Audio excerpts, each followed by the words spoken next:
Hi, kids. I want to talk to you today about elements of a short story. This is a website that I have. It is sites.google.com/dusd.net/short-stories-home. Good grief, that's hard to say. I'll post it on Canvas for you.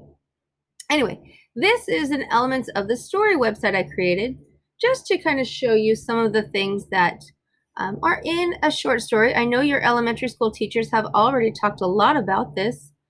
These two parts, characteristics of a short story, and as you read short stories, think about that. This is also in your TAN book, in your annotation handbook. So you could find this in your book as well. This just reminds us that a short story needs to have a setting. It needs to have a plot so we know what's going on in the story. Without a plot, it's super boring. We need characters, obviously. Point of view is, who's telling the story? Is it coming from the kid's point of view, an adult's point of view? Is it from a point of view of a human or a non-human? What's the deal, depending on the short story? And is the author trying to have us learn something, trying to tell us more about the world around us through this story? Is there something we can figure out? You click on these on top here, it kind of goes into more depth. If you're not quite sure about setting, there's a couple videos here. Some things about plot, and you get the idea.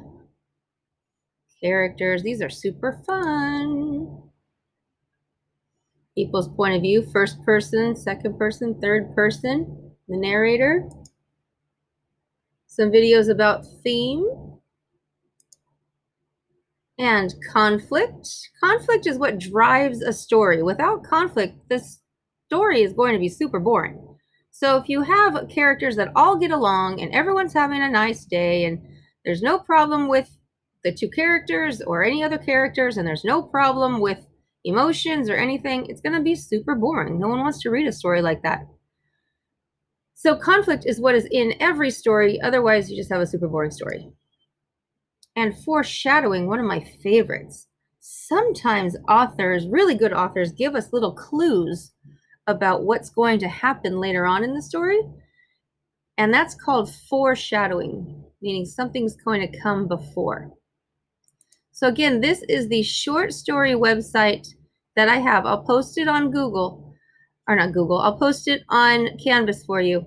And I want you guys to check it out.